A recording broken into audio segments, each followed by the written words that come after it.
राधे राधे दोस्तों, स्वागत है आप सबका मेरे चैनल मेरी आस्था में। श्री महालक्ष्मी व्रत कथा।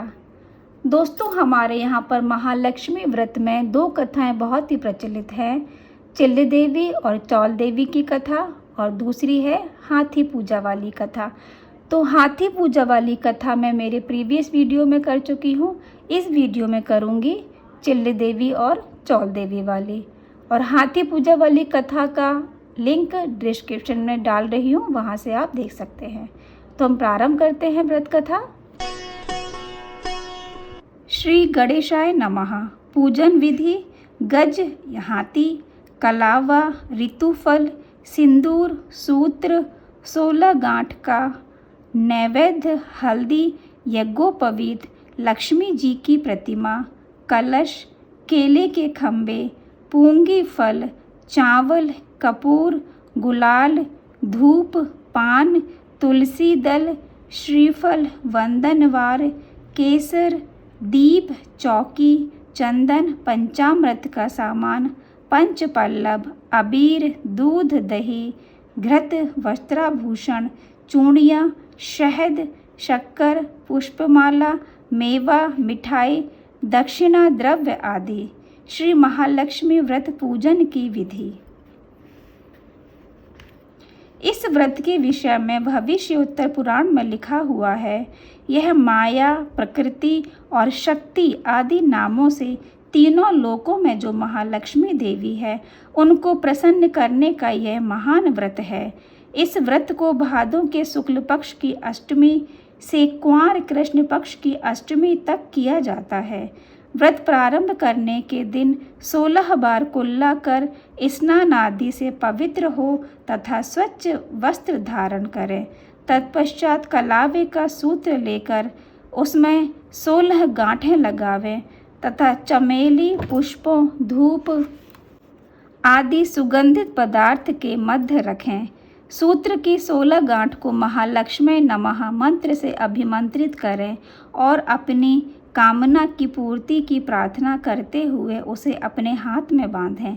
स्त्री को बाएं हाथ तथा पुरुष को दाहिने हाथ में सूत्र बांधना चाहिए। इसके पश्चात अपने हाथ में जल लेकर इस व्रत को करने का संकल्प करें तथा महालक्ष्मी देवी का ध्यान करते हुए प्रार्थना करें कि मैं आपकी सेवा में भक्ति पूर्वक तत्पर रहकर इस महाव्रत का पालन कर सकूं तथा उसे निर्विघ्न पूर्ण कर सकूं। ऐसी शक्ति और धीरता मुझे प्रदान कीजिए। फिर दूब के पौधे जल में भिगो कर अपने सिर, हाथ, पांव का मार्जन करें तथा दूब और अक्षत हाथ में रखकर कथा सुने या पढ़ें।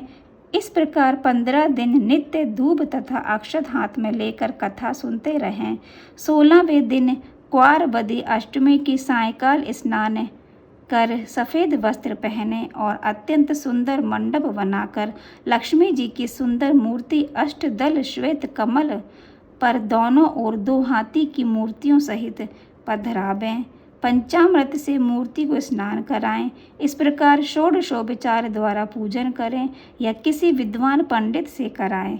महालक्ष्मी देवी का आवाहन करें, ध्यान एवं स्तुति करें। व्रती ब्राह्मणियों को भोजन कराएं, उन्हें यथाशक्ति दान दक्षिणा देवें। पूजन में हवन चालीसा, पाठ, आरती आदि भी की जाती है।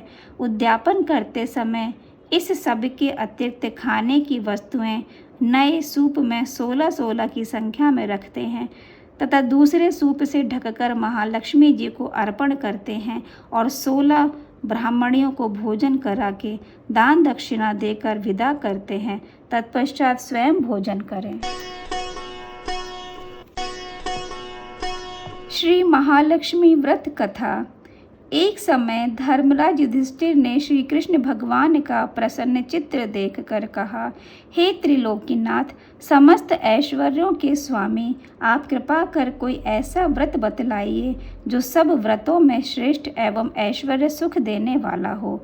व्रत को करके मनुष्य नाना प्रकार के सुख स्त्री पुत्र आयु महल हाथी घोड़ा आदि का फल भोग सके।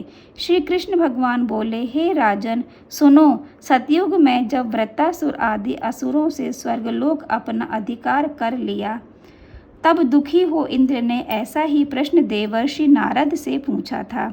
यह सुन नारद जी बोले, हे देवराज इंद्र, मैं तुमको एक ऐसा उपाय बताता हूँ जो सर्व मंगलकारी है।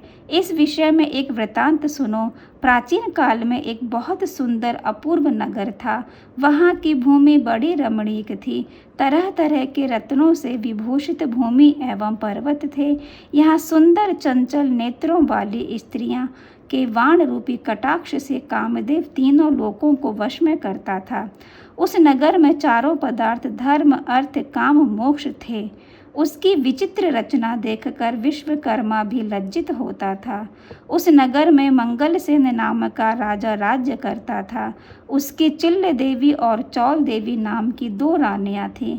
एक दिन राजा अपनी प्रिय रानी चौल देवी के साथ अपने महल की छत पर बैठा था। वहां से उसने समुद्र के जल से घिरा हुआ एक रमणीक स्थान देखा। उसे देख राजा प्रेमातुर हो अपनी प्रिय रानी चौल देवी से बोला, हे सुमुखे, देखो यहाँ पर तुम्हारी प्रसन्नता के लिए नंदन वन को लज्जित करने वाला एक सुंदर बाग लगवाऊंगा। अपनी प्रिया के प्रसन्नार्थ राजा ने बगीचा लगवा दिया। कुछ दिन बाद वह बाग वृक्षों, लताओं, फल फूलों और रंग बिरंगे पक्षियों की चहचहाट से अपनी अद्भुत छटा दिखाने लगा। एक दिन उस बाग में बड़ा भयंकर प्रलय काल के समान एक सूअर आया और उसने सारे बगीचे को नष्ट कर दिया। बहुत से बाग के रक्षक भी मार गिराए। कुछ रक्षक उसके भय से व्याकुल हो अपनी जान बचा राजा के पास पहुँचे और राजा से सारा हाल कहा। यह सुन राजा बड़ा कुपित हुआ और सेना से बोला, तुम शीघ्र वहां जाकर उस भयंकर सूअर को मार डालो। राजा की आज्ञा पा सेना चल दी और घोड़े पर बैठकर राजा भी चल दिया। चारों ओर से बगीचे को घेर कर राजा ने सैनिकों से कहा कि जिस मार्ग से सूअर निकल कर भाग जाएगा और उस मार्ग का कोई भी रक्षक उसे ना मार सकेगा तो मैं उसका सिर कटवा डालूंगा। तथा बाग के चारों ओर राजा स्वयं अपना घोड़ा अड़ाकर खड़ा हो गया। देवयोग से वह सूअर राजा से ही निकल कर भाग गया। राजा बड़ा लज्जित हुआ, घोड़े को चाबुक से मारता हुआ उसका पीछा करने लगा। पीछा करते करते वह सिंह, व्याघ्र आदि हिंसक जीवों से युक्त घोर जंगल में पहुंच गया। वहां ताल, तमाल, हिताल, शाल, अर्जुन, लता आदि के वृक्ष थे। राजा जंगल में चारों ओर उसे देखने लगा। आगे चलकर सूअर राजा के सामने आया। राजा ने देखते ही उसको भाला मार दिया और भाले के लगते ही उस सूअर ने अपना शरीर छोड़ दिया। वह सुंदर गंधर्व शरीर धारण कर विमान में बैठ अपने लोक को जाते हुए राजा मंगलसेन से बोला, हे पृथ्वीपति, आपका कल्याण हो, आपने मेरा उद्धार किया है।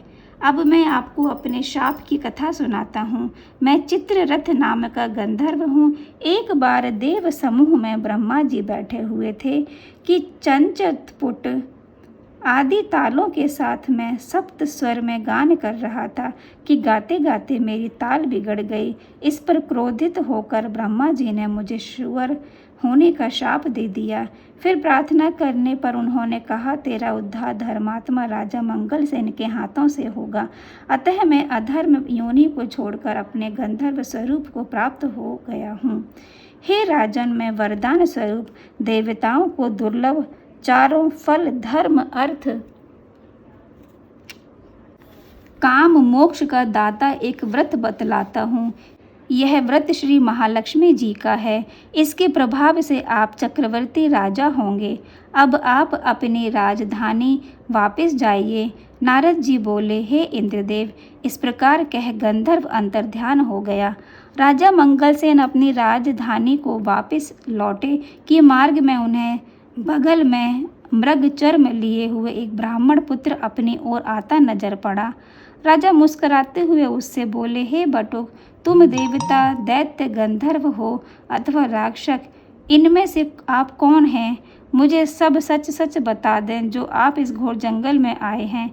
यह सुन ब्राह्मण पुत्र राजा को आशीर्वाद देते हुए बोला, राजन, मैं आपके ही देश में पैदा हुआ हूँ और आपके साथ साथ ही यहाँ आया हूँ, अतः मुझे यथोचित आज्ञा दीजिए।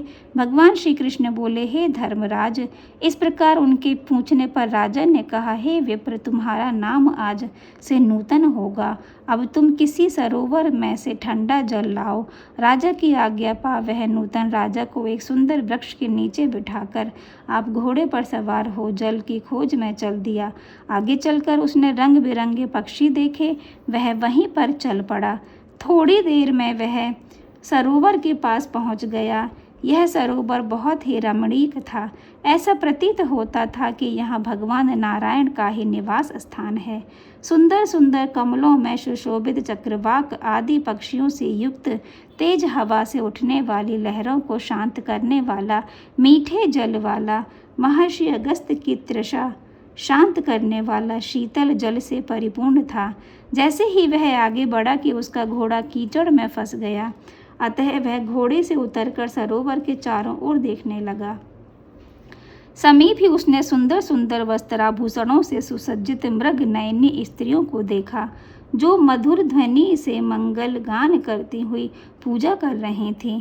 नूतन अपने दोनों हाथ जोड़े स्त्रियों के पास जाकर विनम्र भाव से बोला, हे माताओं, आप सब बड़ी श्रद्धापूर्वक किसकी पूजा कर रही हैं और इसकी क्या विधि है तथा क्या फल है?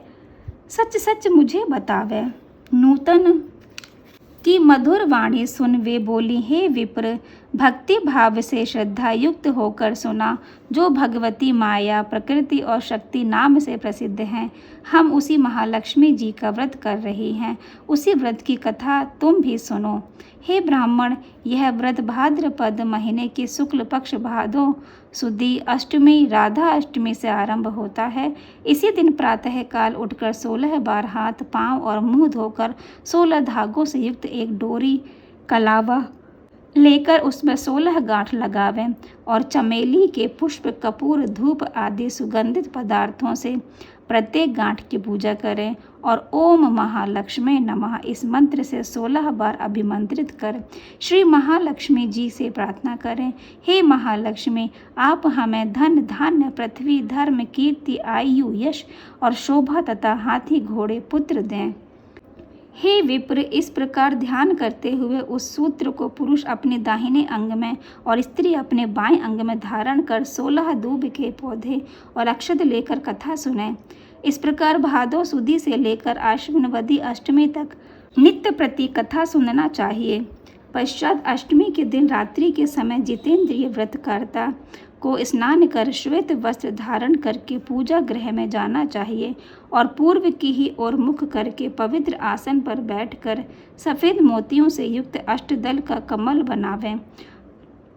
उस पर कमलासन मंद मंद मुस्कान करती हुई शरद चंद्र के तुल्य कांतिवान चतुर्भुजी, दोनों हाथों में कमल लिए हुए, श्वेत वस्त्र धारणे, आभूषणों से विभूषित, अभय वर देने वाली, दोनों ओर हाथियों की सूंड के जल से सींची जाने वाली श्री महालक्ष्मी जी का ध्यान करके कपूर, अगरबत्ती, चंदन से भगवती का आवाहन करें कि हे महालक्ष्मी, भगवान विष्णु के पास आप यहाँ आओ।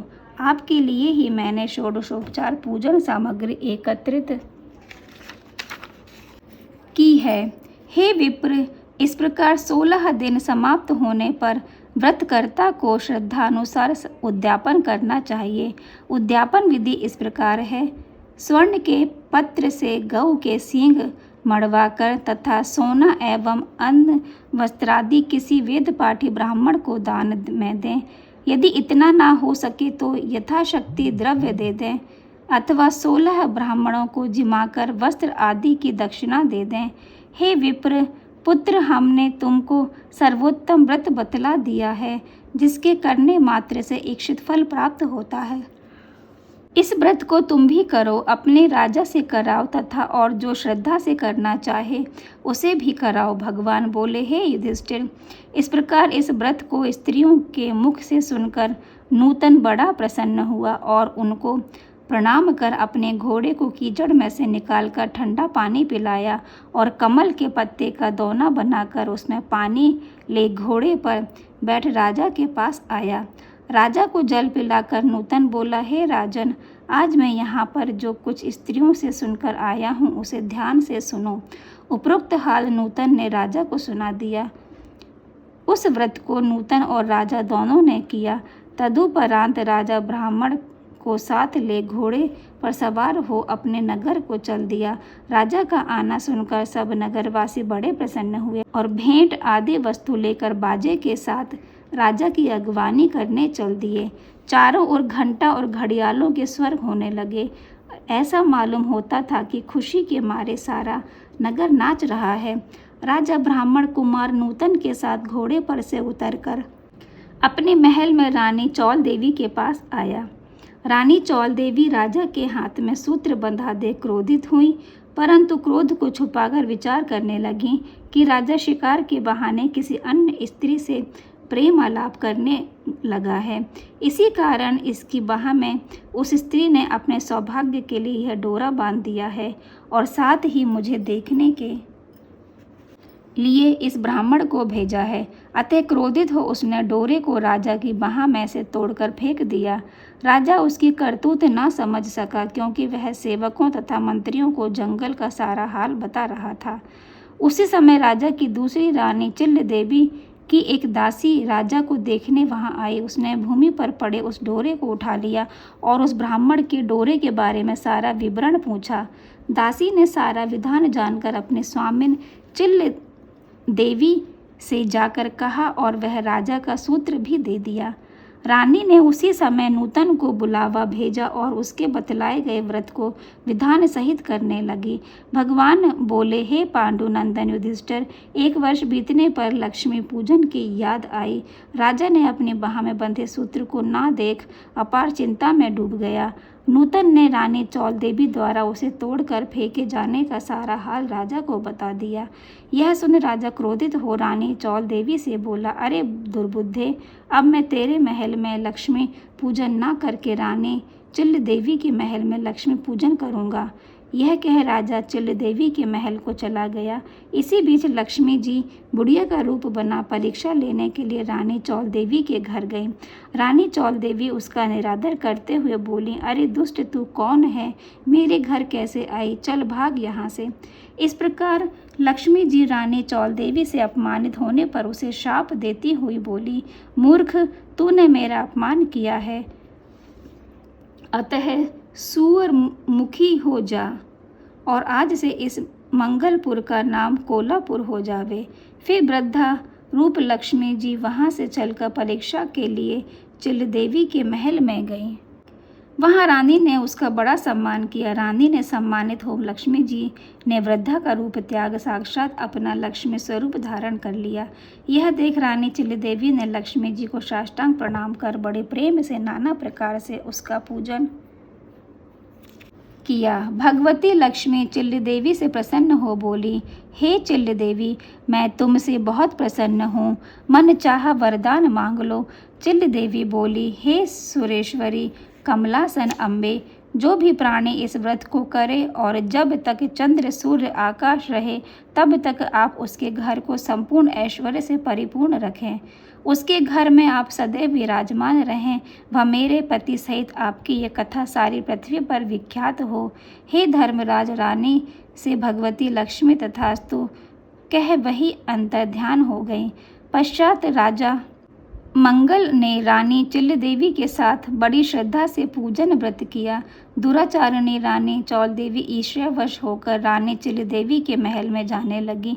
वहां बैठे पहरेदारों ने उसे अंदर जाने से रोक दिया, क्योंकि लक्ष्मी जी के शाप के कारण वह सूअर के समान दिख रही थी। रानी दिखलाई नहीं देती थी। तब वह दुखी हो जंगल में महर्षि अंगिरा के पास गई। उसकी यह दशा देखकर मुनि अंगिरा ने अपनी ज्ञान दृष्टि से द्वारा उसकी सारी बातें जान ली। तब मुनि ने लक्ष्मी जी के कुपित होने का कारण उससे कहा और स्वयं श्री लक्ष्मी जी से उसके अपराध की क्षमा याचना कर उससे श्री लक्ष्मी जी का व्रत पूजन करवाया। व्रत के प्रभाव से वह रानी पुनः अपने लावण्यमय स्वरूप को प्राप्त कर कीर्ति पाने लगी। तदंतर उसी वन में राजा शिकार खेलने को गया। वहाँ मुनि अंगिरा की कुटी में रूप लावण्य से युक्त उस अनुपम देवी को देख राजा मंगल बोला, हे महर्षि, यह अपनी सुंदरता से इस वन को प्रकाशमान करने वाली स्त्री कौन है? इसका कारण मुझसे कहो। राजा की बात सुन महर्षि अंगिरा ने उसकी सारी कथा सुनाकर रानी चौल देवी उसे सौंप दी। राजा प्रसन्न चित्त हो रानी चौल देवी को साथ लेकर अपनी राजधानी आया और रानी चिल्ल देवी सहित पृथ्वी के नाना प्रकार के भोग भोगने लगा। दोनों रानी बड़े प्रेम से मिलकर राजा की सेवा करने लगी। राजा मंगल पृथ्वी के समस्त सुख भोग कर अंत में स्वर्ग को गया और मंगल नक्षत्र नाम से विख्यात हुआ। नारद जी बोले, हे इंद्रदेव, समस्त व्रतों में श्रेष्ठ श्री महालक्ष्मी जी का व्रत मैंने तुमसे कहा है। जो व्यक्ति इस व्रत को करेगा वह धर्म, अर्थ, काम, मोक्ष चारों पदार्थों का भागी होगा। अतः तुम भी इस व्रत को करो, जिससे धन, धान्य, भूमि, कीर्ति, आयु, यश, शोभा, घोड़ा, हाथी, पुत्र, पौत्रादि प्राप्त हो और तुम्हारी कीर्ति फैलती रहे। इंद्र नारद जी को प्रणाम कर अपने लोक को गया और व्रत किया। भगवान श्री कृष्ण बोले, युधिष्ठिर, नारद जी से देवराज इंद्र द्वारा पूछे गए श्रेष्ठ व्रत को मैंने तुम्हें बता दिया, जो सांसारिक और पारलौकिक सुखों को देने वाला है। श्री राधे राधे। श्री लक्ष्मी वंदना। दोहा है, मातु लक्ष्मी करी कृपा, करो हृदय में वास, मनोकामना सिद्ध कर, पुरबहु मेरी आस। यही मोर अरदास, हाथ जोर विनती करूं, जगत जननी जगदम्बिका, सब विधि करो सुवास। जय महालक्ष्मी। प्राचीन 16 बोल की एक कहानी। आमोती दामोती रानी पोरा परपट्टन गाँव, मंगल सेन से राजा बम्मन बरुओं कहे कहानी। सुनो हे महालक्ष्मी रानी, हमसे कहती तुमसे सुनती, 16 बोल की एक कहानी। आरती श्री लक्ष्मी जी की। जय लक्ष्मी माता, जय जय लक्ष्मी माता, तुमको निस दिन सेवत हर विष्णु विधाता। ब्रह्माणे रुद्राणे कमला तू ही है जगमाता, सूर्य चंद्रमा ध्यावत नारद ऋषि गाता। दुर्गा रूप निरंजने सुख संपत्ति सिद्धि पाता, जो कोई तुमको ध्यावत रिद्धि सिद्धि पाता। तू ही है पाताल बसंती, तू ही शुभदाता, कर्म प्रभाव प्रकाशक जगनिधि के त्राता। जिस घर थारो वासा, ताही में गुण आता, कर न सके कोई कर ले, मन नहीं धड़काता। तुम बिन यज्ञ न होवे, वस्त्र न कोई पाता, खान पान का वैभव तुम बिन आता। शुभ गुण सुंदर युक्ता, चीर निधि जाता, रत्न चतुर्दिश तो कोई नहीं पाता। श्री लक्ष्मी जी की आरती जो कोई गाता, उर उमंग अति उपजे पाप उतर जाता। स्थिर चर जगत रचाए, शुभ कर्म नर लाता, तेरा भक्त मैया की शुभ दृष्टि चाहता। जय लक्ष्मी माता, जय लक्ष्मी माता, जय लक्ष्मी माता। श्री राधे राधे।